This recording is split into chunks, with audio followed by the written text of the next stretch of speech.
Familia Benecer, hermanos y amigos, que Dios les bendiga en este día. Es un gusto para mí poder compartirles el mensaje de la palabra del Señor que se encuentra en el libro de los Hechos, capítulo 17, versículos 16 al 23, y nos dice de la siguiente manera: Mientras Pablo los esperaba en Atenas, su espíritu se enardecía viendo la ciudad entregada a la idolatría. Así que discutía en la sinagoga con los judíos y piadosos, y en la plaza cada día con los que concurrían. Y algunos filósofos de los epicúreos y de los estoicos disputaban con él, y unos decían: ¿qué querrá decir este palabrero? Y otros: parece que es predicador de nuevos dioses, porque les predicaba el evangelio de Jesús y de la resurrección. Y tomándole, le trajeron al Areópago, diciendo: ¿podemos saber qué es esta nueva enseñanza de que hablas? Pues traes a nuestros oídos cosas extrañas. Queremos pues saber qué quiere decir esto, porque todos los atenienses y los extranjeros residentes allí en ninguna otra cosa se interesaban sino en decir o en oír algo nuevo. Entonces Pablo, puesto en pie en medio del Areópago, dijo: varones atenienses, en todo observo que sois muy religiosos, porque pasando y mirando vuestros santuarios, hallé también un altar en el cual estaba esta inscripción: al Dios no conocido. Al que vosotros adoráis, pues, sin conocerle, es a quien yo os anuncio. Anunciando al Dios no conocido. Lucas nos cuenta que durante el segundo viaje misionero del apóstol Pablo y sus compañeros, Pablo llega de Berea a Atenas después de soportar la oposición que sufrió por parte de algunos judíos y que le obligaron a abandonar aquel lugar e ir a Atenas por mar, acompañado por un grupo de amigos que le escoltaron a aquella ciudad. Al regresar sus amigos, Pablo envía un mensaje a Silas y Timoteo para que se reuniesen con él tan pronto como les fuera posible.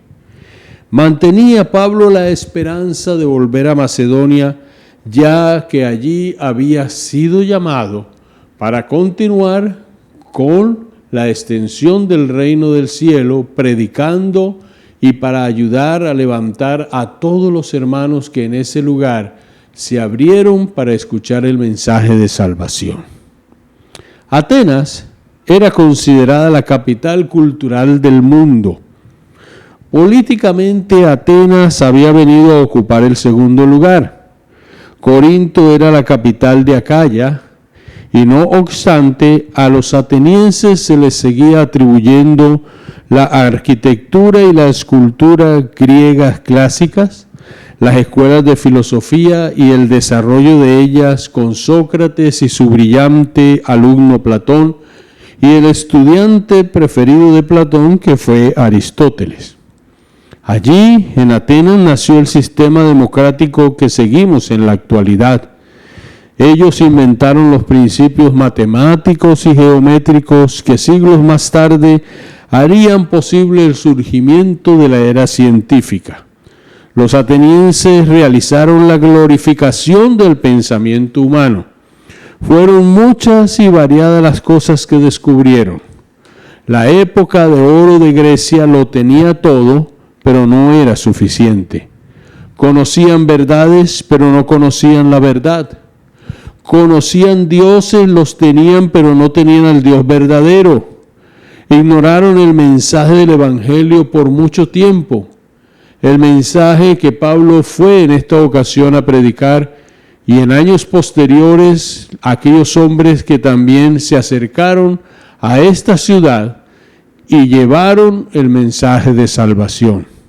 Jesucristo no encajaba en su agenda real, como tampoco en nuestros tiempos, en muchos de nuestros países, en América Latina, ni en nuestro propio país, ni en Europa. Jesucristo y el mensaje de salvación encaja para ellos. La cultura para muchos va más allá, con todas sus cosas bien arraigadas, con todas sus costumbres, y no da un espacio para que el nombre de Jesucristo pueda ser exaltado en medio de las ciudades, en medio de los pueblos. La iglesia, lamentablemente, se ha impregnado de alguna manera de este mal. Tenemos una iglesia que es más afluyente, pero menos influyente. Es débil muchas veces al compartir el mensaje del Evangelio. A la espera de sus amigos en Atenas, allí, en ese lugar, el apóstol nos da un referente de cómo debe ser nuestra reacción en una ciudad que está llena de grandeza humana, pero moral y espiritualmente decadente, engañada y muerte. Hay tres cosas que él realiza allí.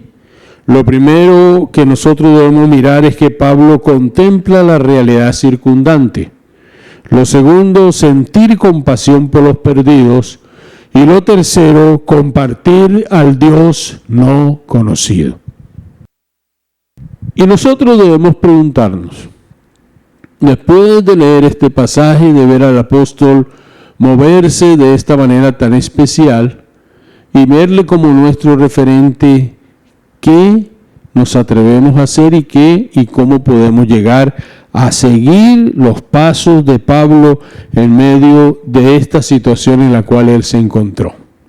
En primer lugar, contemplar la realidad circundante. ¿Qué hacemos cuando no tenemos qué hacer? Es una pregunta que ha surgido en mi corazón después de analizar todo lo que hoy estamos compartiendo y de lo que se está viviendo en nuestro alrededor. ¿Cuántas veces Dios nos saca del común de nuestro diario vivir y nos permite estar quietos? ¿Cuántas veces vamos a lugares que no pensamos llegar en el momento, que no estaban en nuestra agenda, pero que Dios los establece así? Y que cuando vamos a esos lugares, cuando Dios nos permite estar allí o cuando programamos llegar a ciertos lugares y vamos con el deseo de conocer y vamos con el deseo de compartir muchas cosas, está en nuestra mente el observar lo que de parte de Dios puedo yo brindar del Evangelio de nuestro Señor Jesucristo para que muchas personas le escuchen y puedan recibirle. ¿Qué hay en nuestro entorno? Pablo no se dejó cautivar por los edificios y monumentos de Atenas que no tenían comparación en todo lo que ellos habían realizado. El que llegaba a Atenas por primera vez quedaba inmediatamente movido, quedaba inmediatamente eclipsado por lo que estaba viendo y la majestuosidad de todas aquellas cosas. La Acrópolis, que era la antigua ciudad de Atenas, era la gloria nacional, pero estaba dedicada a la adoración de los dioses. Y cuántas veces la gente llegaba y a la distancia alcanzaban a verla porque estaba construida en un lugar que permitía que el turista la observara de lejos y pudiese caminar hacia ella y disfrutar de todo aquello que estaban teniendo los atenienses o lo que tenían. Ni por el ágora, que era el lugar de debates y exposición de muchos filósofos de su época. Un intelectual como fue Pablo, una mente prodigiosa como la del apóstol y como la de cualquier otro hombre que tenga tanto conocimiento en este tiempo o en aquel tiempo, quedaría inmediatamente allí atraído y se hubiese sentado quizás a compartir con aquellas personas el conocimiento que tenían, pero Pablo no lo hizo de esa manera. Algunos escritores concuerdan con decirnos que Pablo caminó por la ciudad, observando, mirando y orándole al Padre Celestial para que trajera a su corazón lo que él quería que se realizara y cómo debería realizarlo en ese lugar, aunque sabemos que para Pablo no era difícil empezar a hablar del Señor Jesucristo en el lugar donde él estuviese. pero se dio cuenta uno por uno, y escucha esto, era una ciudad que estaba entregada a los ídolos. Jenofonte dijo de Atenas: un solo altar, un solo gran sacrificio.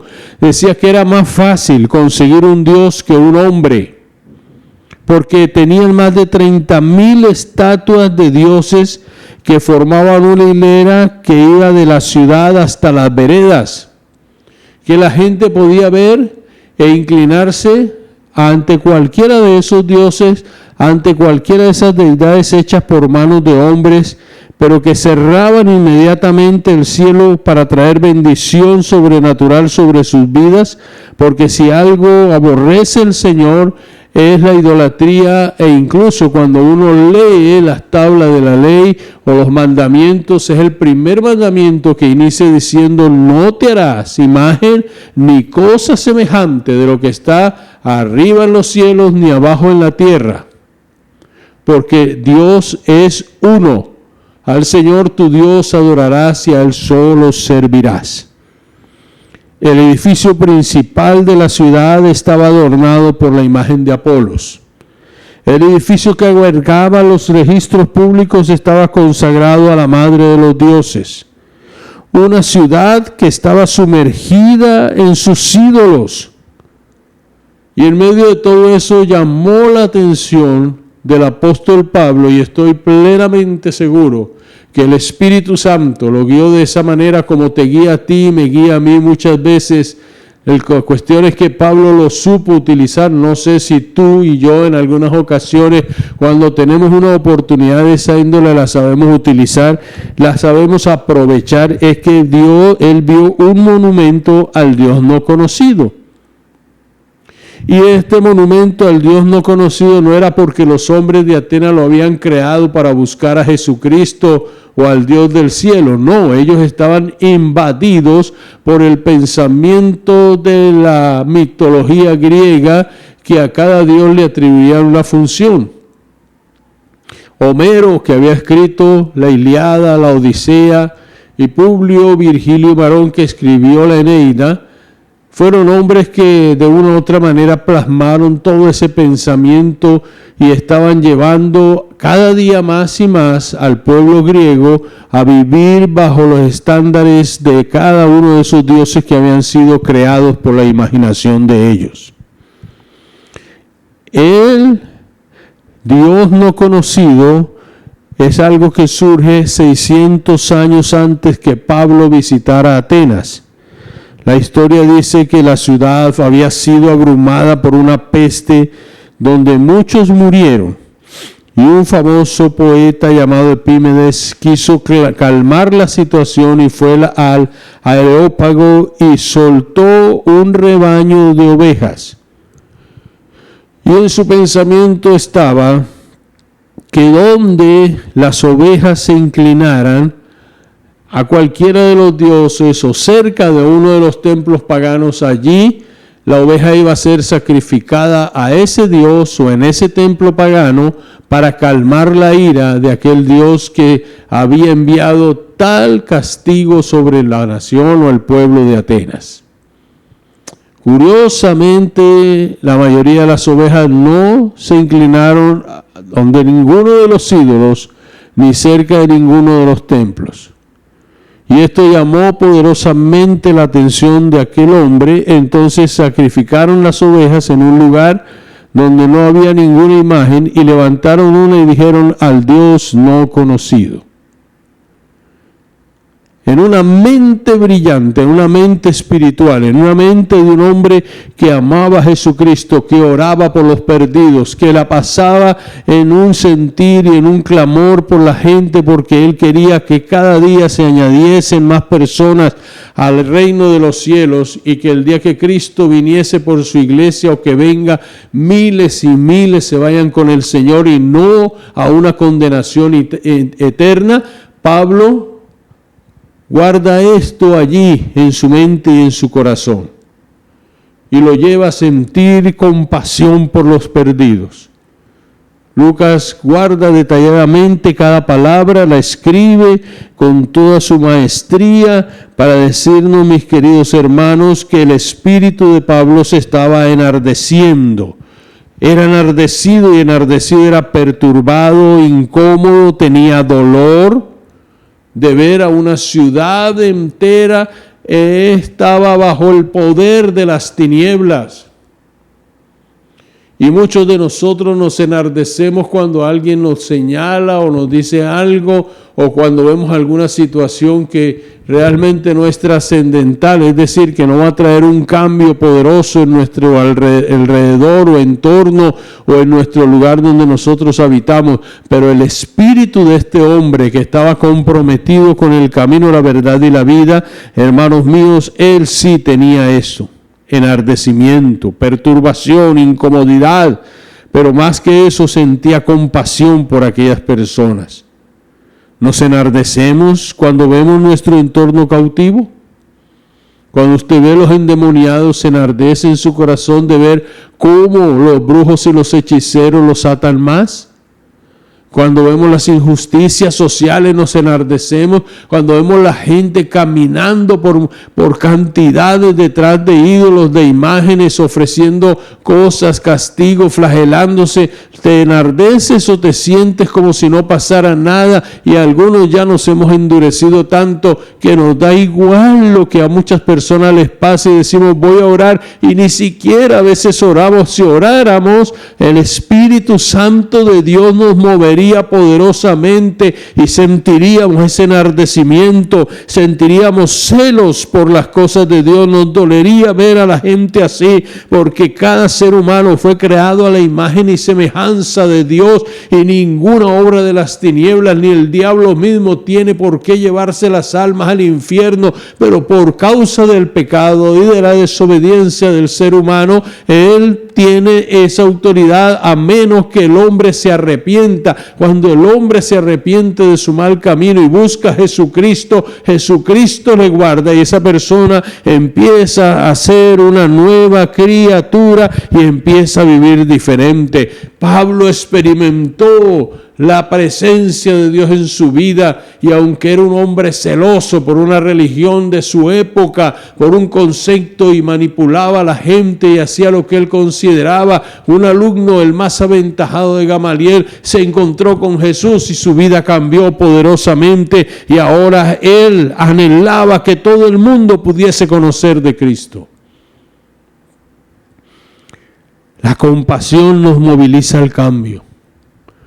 Si no hay un dolor profundo por las ovejas que están sin pastor, como Jesús lo sintió, dijo, tengo compasión por la gente, porque están como ovejas sin pastor. ¿Qué experimentó Jesús allí? Un dolor desgarrador en su corazón.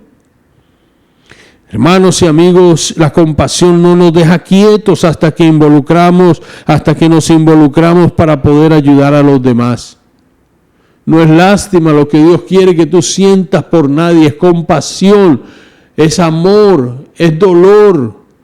Y Pablo, viendo una ciudad sumida en la idolatría, estaba experimentando esto, y como él estaba experimentando esto, aprovechó la oportunidad que tuvo, y allí, mis queridos hermanos, él los sábados iba a la sinagoga y compartía el evangelio con los judíos como le era permitido siendo él judío, y él allí, mis queridos hermanos, en la sinagoga formaban las discusiones que no eran peleas, que no eran maltratos, sino era el confrontar las ideas, el confrontar a la gente con el evangelio, el decirle en medio de cada situación, acercar posturas y poder decirle a la gente que necesitaban de Cristo con todo el corazón para que los judíos también creyesen el evangelio.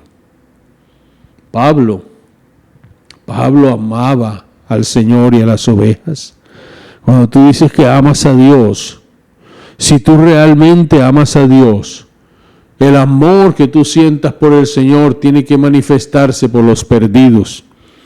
Tiene que manifestarse por el que está en idolatría. En el ágora, Pablo, que era el lugar donde los maestros ambulantes podían enseñar, Se encontró con los epicúreos, que eran indulgentes, que creían que alcanzar el placer e ignorar el dolor era la búsqueda principal del hombre y que después de la muerte no había nada y por tanto el ser humano aquí en la tierra tiene que disfrutar al máximo de todo. Allí con ellos el apóstol también llegó a tener su momento de disputa o de discutir la fe y de darles a entender a ellos que estaban equivocados. Pero había otro pensamiento que era muy fuerte en esa época y era el pensamiento de los estoicos.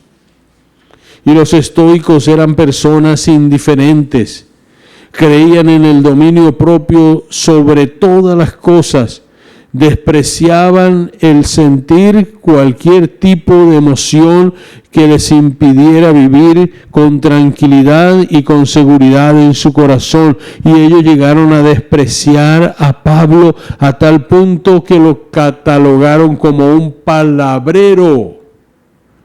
Ya no era para ellos ni había sido para ellos un maestro, sino que decía, este palabrero, ¿qué es lo que quiere decir?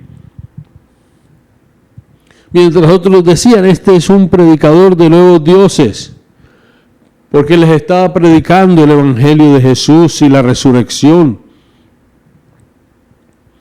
Hermanos, penetrar con la luz del Evangelio a lugares donde hay tinieblas es una misión que solamente se puede lograr cuando estamos llenos con el poder del Espíritu Santo, pero saben que no es imposible.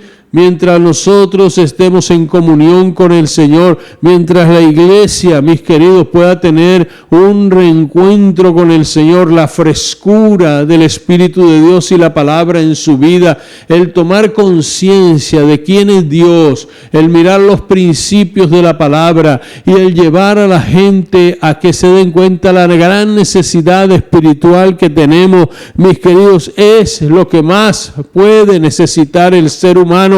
Y es lo que más la iglesia está necesitando decirle a la gente que divaga sin el Evangelio de Cristo. En el Areópago, que era la colina de Marte, así se conocía, se reunía un consejo para examinar los temas.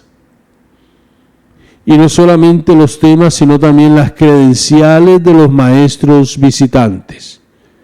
Y allí llevaron a Pablo. ¿Quiénes? Los epicúreos y los estoicos. ¿Con qué fin? Con el fin de que aclarara cuál era la enseñanza que él le estaba dando a la gente. Él, mis queridos hermanos, no desaprovechó la oportunidad y ellos anhelaban escuchar, los hombres de aquel tiempo, de esa época, aprender siempre algo nuevo, pero que no los confrontara con el pecado, que no los sacara de su comodidad, que les trajera a ellos grandes dividendos en lo que ellos querían aprender, entender o lograr. Pero sabe que cuando son confrontados con el pecado cuando llega a un punto de ver que el Evangelio es poder sobre él y el hombre lo entiende así y se arrepiente, para el mundo y para el diablo un pecador que se arrepiente es pérdida, pero para Dios es ganancia, y para el mismo pecador el que se arrepiente, si va a los pies de Jesús, él está ganando. Puede que en esta tierra no gane todo lo que quisiese, pero ante la presencia del Señor es más que vencedor, porque conoce a aquel que tiene la vida y la vida eterna, y el que conoce al Hijo ha pasado de muerte a vida. Entonces, cuando Pablo es interrogado, comparte al Dios no conocido. Cuando te interrogan a ti, me interrogan a mí en cuanto a la esperanza que hay en nuestros corazones, ¿qué decimos? ¿Cómo respondemos?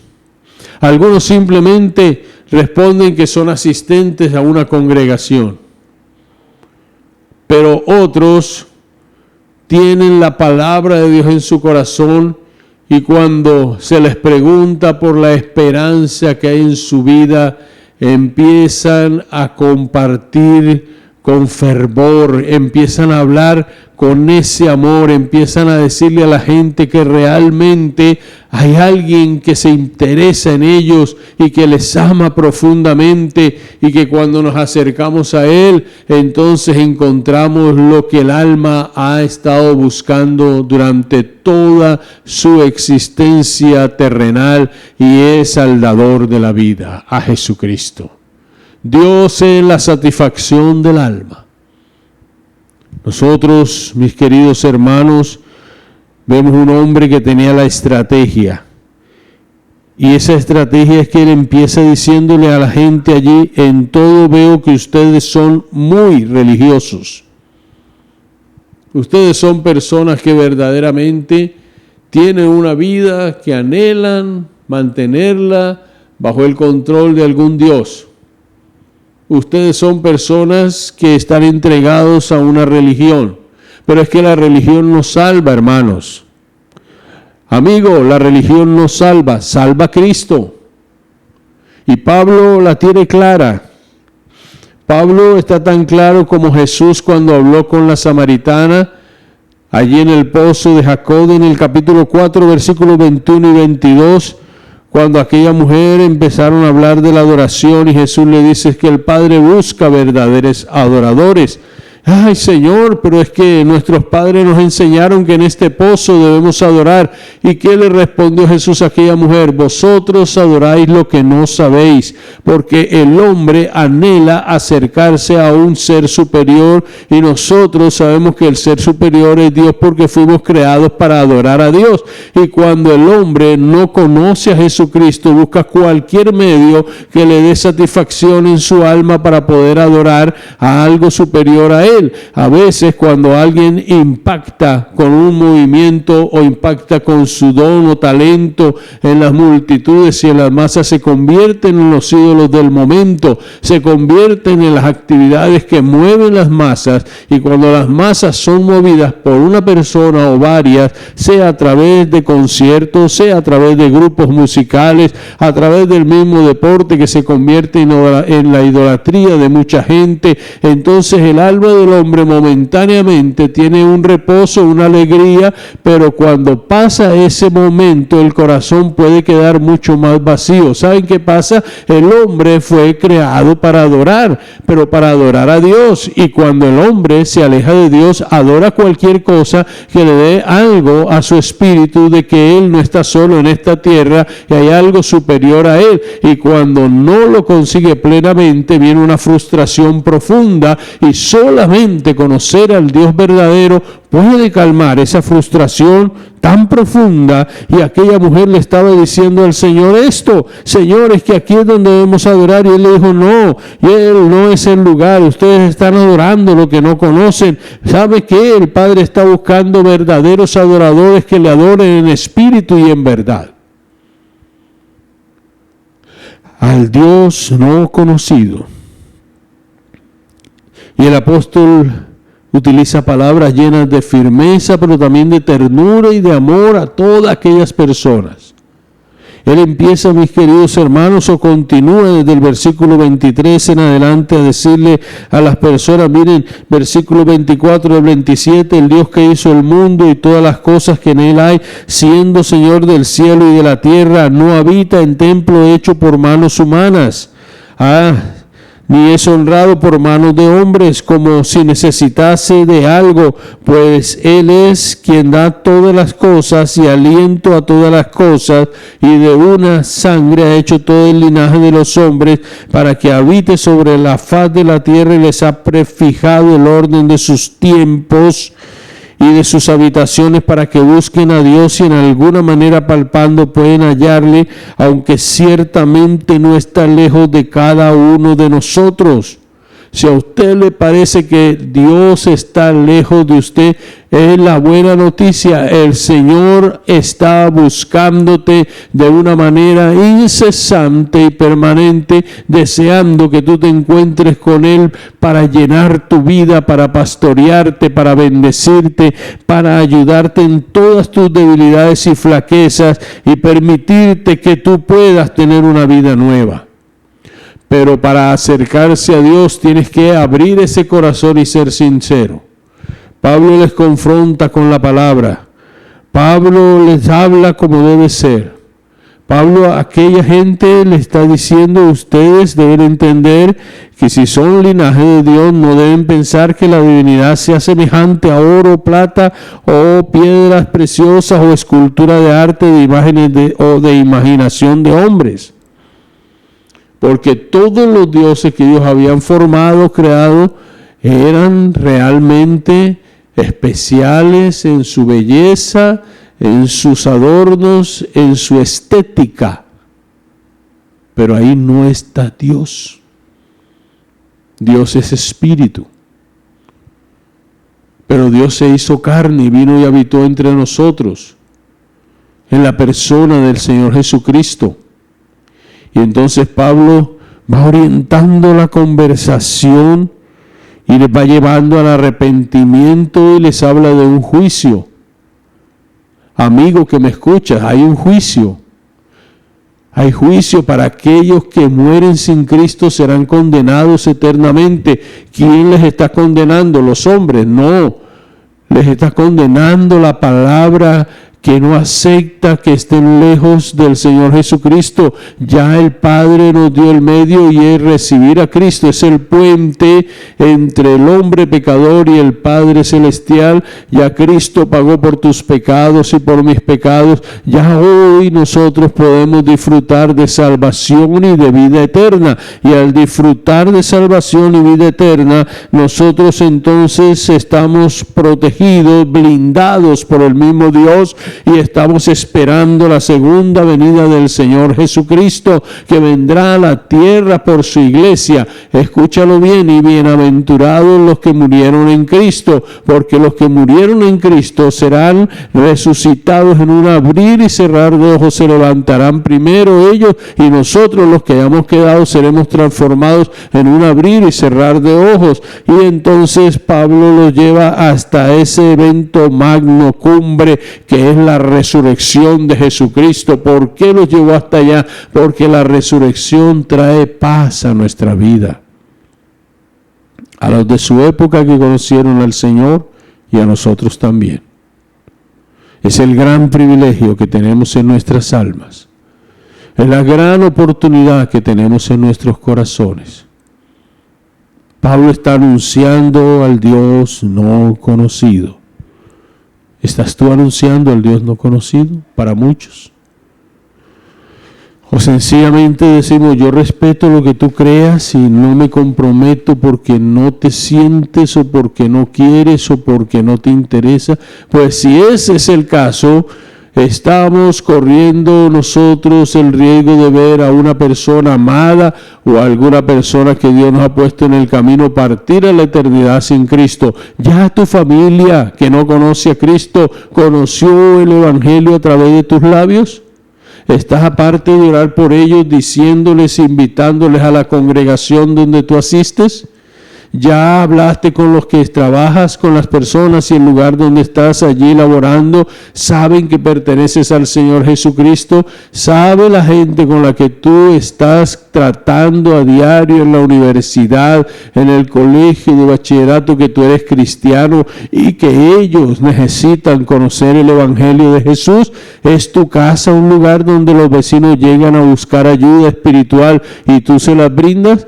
¿Eres tú esa persona, ese referente en el lugar donde tú habitas? ¿Eres tú la persona indicada para ser el consejero espiritual? Y no solamente el consejero espiritual, sino la persona que lleve las buenas nuevas de salvación a todo aquel que lo está necesitando. Miren, el tiempo está terminando, el fin de todas las cosas se acerca. El llamado del Señor a su iglesia es dar a conocer al Dios no conocido. No es tiempo para programas, amada iglesia. No es tiempo para buscar siempre lo que nosotros queremos, nuestro propio reino, nuestras propias cosas. Es tiempo también para abrirnos y para decirle al Señor: heme aquí, Señor, envíame a mí, usa mi vida, ayúdame a poder llevar este mensaje de salvación, a ser útil en tus manos. Señor, pon dolor por esta ciudad donde se avecinan festividades,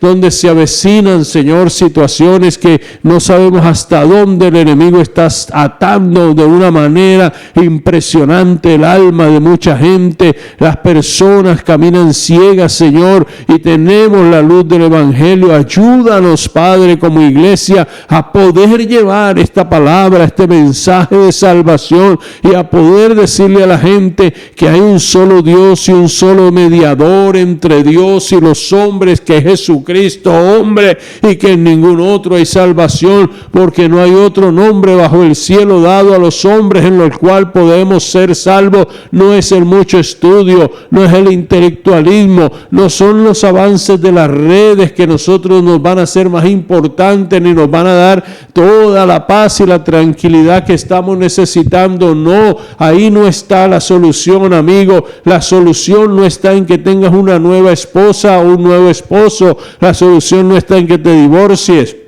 La solución no está en las drogas, querido joven. La solución a tu problemática no está en que tú tengas un vehículo nuevo o una casa nueva. Todas estas cosas del vehículo, de la casa, de las cosas materiales que tú adquieras, pues es una bendición y Dios da prosperidad. Pero ¿sabe dónde está la solución? En que tu vida, amigo que me escuchas, esté centrada en Dios, que conozcas a Jesucristo y que abandones todo lo que para ti sea algo que te domine. Si hay algo, iglesia, hermano, amigo, que domina tu vida y que no es el Señor, se llama idolatría. Y los ídolos hay que sacarlos, hay que expulsarlos de nosotros, hay que sacarlos del centro de nuestra vida y de la iglesia, y darle todo el lugar y la libertad al Espíritu Santo de Dios, que la merece y que la debe tener. Concluimos en este día diciendo lo siguiente: los ídolos no están limitados a las sociedades primitivas. Hay muchos ídolos sofisticados en la actualidad. Un ídolo es un Dios sustituto. Pablo se enardeció al observar la idolátrica ciudad de Atenas. ¿Alguna vez nos hemos enardecido al observar nuestra ciudad sumida en la idolatría y la muerte espiritual? Esto lo escribió John Stott. Que Dios les bendiga, que Dios les guarde, y si tú no has recibido a Jesucristo, es el momento para que lo hagas.